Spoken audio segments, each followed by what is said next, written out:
Welcome to Kevin Deal Photography, where I take you on my journey through photography. On today's episode, we're going to be doing an in-depth review of the TTArtisan 35mm 1.4 tilt.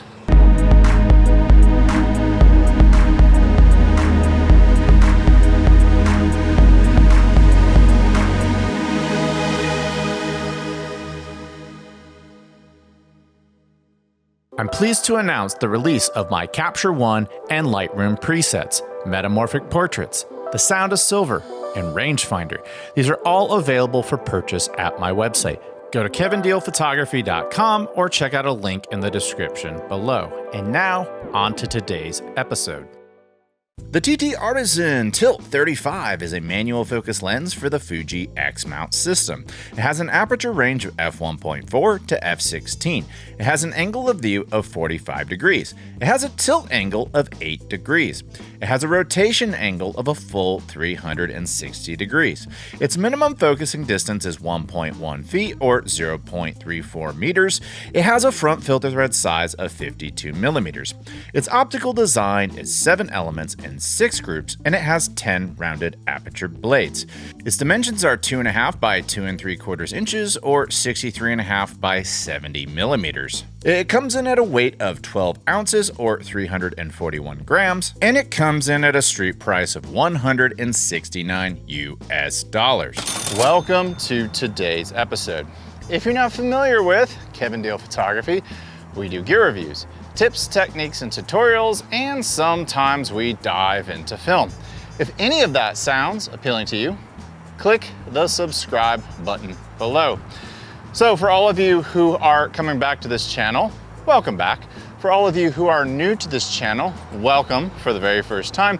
And if you are new to this channel, I always use the beginning of my episode to ask for donations to BIG, which is an organization that helps intellectually disabled adults adapt to jobs in the real world. I also want to thank all of you who donate to the Super Thanks link for this channel.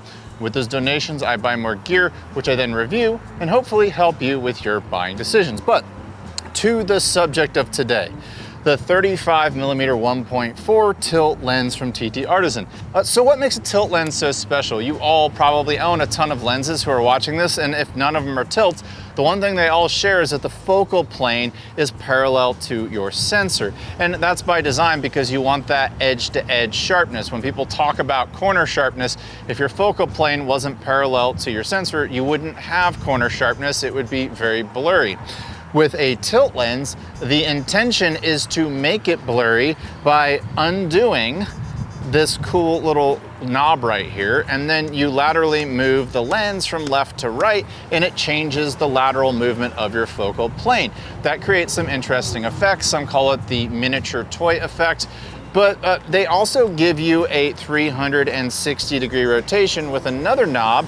If you didn't have a tilt lens, this wouldn't do much, but in being able to turn this lens around and around 360 degrees, it actually helps control, circularly speaking, which part of the image is in focus and which part is out of focus.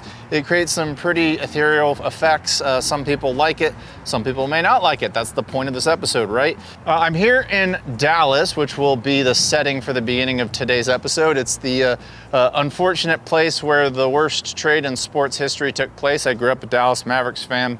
Became a fan in 1992, and they stabbed me in the back. It's second to only being cheated on by your spouse. If you don't know what I'm talking about and you don't follow sports ball, don't worry. I'm gonna take a bunch of pictures that are non-Dallas Mavericks related. We're gonna take some pictures of the architecture and all that. But for those of you who do follow sports ball, fire Nico. Let's get started with this review.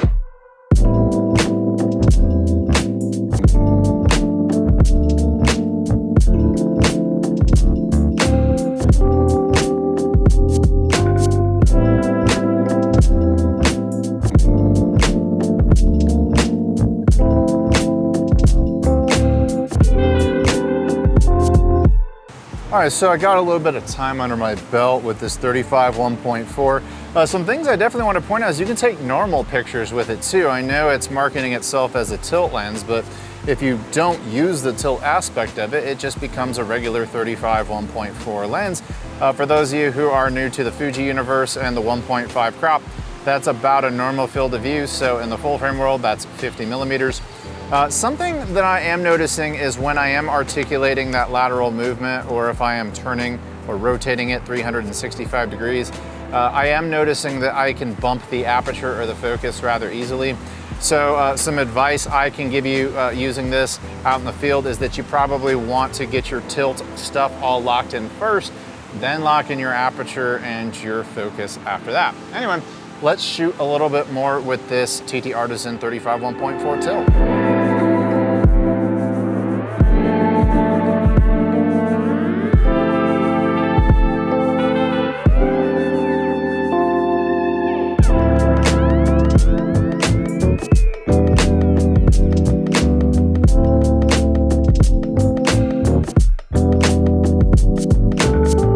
That I found useful about this 35mm tilt is I was able to actually dial in which parts of the frame were in and out of focus because I could shift the focal plane.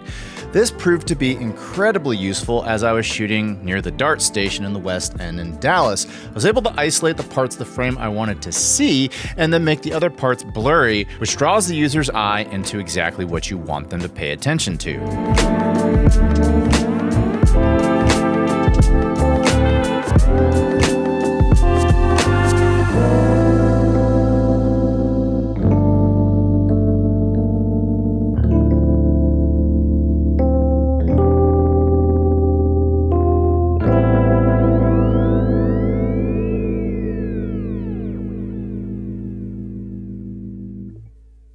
So I had a lot of fun shooting street photography in Dallas. I think that I got some pretty cool results with my XH2 and this Tilt 35mm.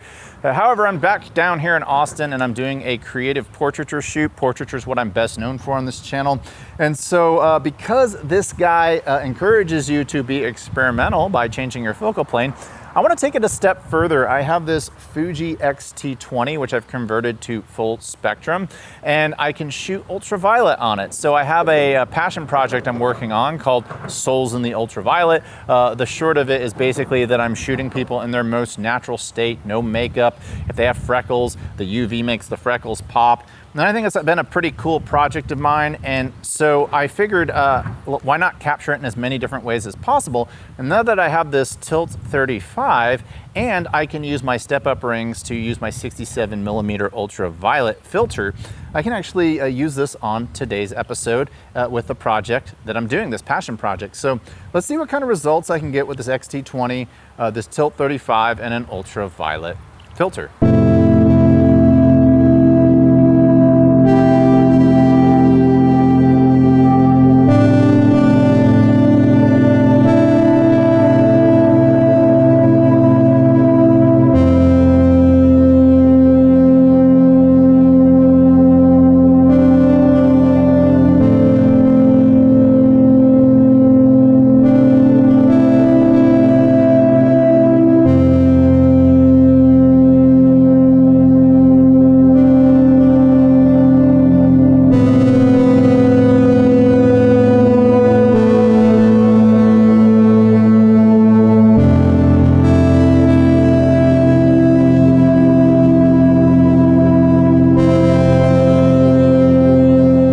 So I think this TTArtisan lens paired with my XT20 and UV filter provided some beautiful shots for my Souls in Ultraviolet project. But let's shift gears to the XH2, let's shoot a little nostalgic negative, and let's get back into color.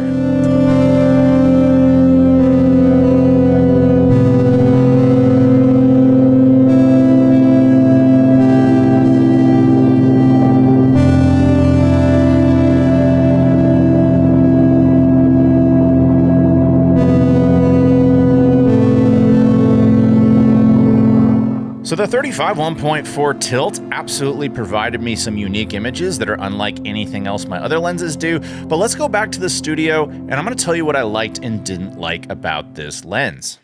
Alright, so I've had the chance to use this 35mm f1.4 tilt extensively on several projects, and I feel like I can tell you my thoughts on it.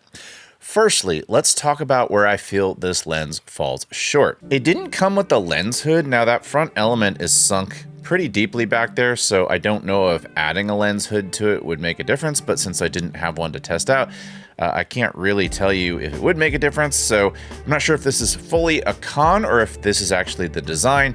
The manufacturer didn't say anywhere in their documentation, but just something to keep in mind if you encounter some flaring with this guy, that it didn't come with a lens hood. It's easy to accidentally bump the aperture or focus while adjusting both the tilt and rotation of the lens. You have to train yourself to work in a specific order. First, you're gonna need to set your tilt and lock it in, and then your rotation and lock that in. Then you dial in your aperture and focus. I do wish there were a way to lock both the aperture and focus, because it's hard to judge the final effect when those settings keep shifting during adjustments. I do wish this lens had electronic contacts. There's no way to record EXIF data, which isn't a deal breaker, but it's always helpful to know your settings, and with this lens, you just don't get that. If you're after clinical sharpness, this probably isn't the lens for you. It has a quirky vintage rendering, which I'd call a caricature lens. As you can see right here, I took this shot at f5.6, which is about as sharp as this lens gets, and you can see in the letters that this maxes out somewhere in between average to below average in terms of sharpness. There's noticeable chromatic aberration, especially wide open, and if that's the kind of thing that bothers you, you may want to look elsewhere. Personally, I do wish it were a bit sharper, but that's not a deal breaker. The other quirks didn't bother me at all, and this lens has a unique look that's different than all my other lenses. Now, let's get into the pros, because there are quite a few, and they might just win you over. First, the build quality on this is excellent. It's all metal construction, feels solid in the hand, and I have no problem putting this guy through his paces out in the field. It's not advertised as weather sealed, but I'd confidently take this guy out into a light drizzle and not think twice about it. I also appreciate the smooth action of both the focus and aperture rings, which, by the way, the aperture ring on this is declicked, so it's going to be smooth, which makes it ideal for maybe shooting video, even though that may not be the primary focus of this lens. As long as the tilt and rotation are locked, it's easy to dial in your settings and fine-tune focus. This is especially important on the focus ring, as I kind of suck at manual focus, but even at the narrower apertures, it felt easy to dial in my focus. And of course, the f1.4 maximum aperture is a major plus. At $169, any lens with that kind of low light capability and shallow depth of field is a great value, as long as the image quality holds up. And in this case, it does it for the most part. Now, for perhaps the biggest strength of this lens, if you're looking for something truly different in your collection, the TTArtisan 35mm f1.4 tilt absolutely delivers. As far as I know, there aren't many lenses like this out there, especially for Fuji. The ability to shift the focal plane creates a dreamy, distinctive look that sets your work apart. You can shoot stop down and still maintain a bokeh-rich feel by tilting the plane of focus. Unlike regular lenses, which restrict you to a fixed plane, this one lets you rock and rotate the focus field, giving you precise creative control. That means you can decide exactly which parts of the frame are sharp and which fall off. For example, in this shot, I wanted both the model and the two-way traffic lines in focus, and nothing else. As I rotated the lens, you can see from the red focus peaking indicators that I was physically manipulating the focus plane in a way standard lenses simply can't replicate. That's the real power of this lens. It's your creative change-up, and for that purpose, it absolutely succeeds. So, should you buy the TTArtisan 35mm f1.4 tilt? If you're expecting it to be a jaw-droppingly great 35mm lens that just happens to include tilt and rotation as a bonus, you might be disappointed. As a standard 35mm f1.4, the image quality is decent, but there are better options out there for everyday use. even within TTArtisan's own lineup. This is a specialist lens. It's designed for photographers who want to see and capture the world differently. If that's what drew you to this review and you enjoyed the creative examples I've shown throughout this episode, then yes, I absolutely recommend giving this lens a shot. It's not built to be perfect, it's built to spark creativity. Sometimes a technically flawless lens isn't what you need to make something meaningful. This one offers a unique perspective that might jumpstart your creativity. And if that's what you're after, it's well worth exploring. That does it for today's episode. What do you think about this 35mm f1.4 tilt? Tell me about it in the comments below. Are you going to pick one up? Is there a different model out there that's similar to this that you like better? Tell me about that in the comments below. And if you're a fan of this channel, I humbly ask you to click the subscribe button below. And for those of you who are interested in this lens, I'll leave a link where you can pick one up in the description below. And until next time, I'll talk to you soon. Bye.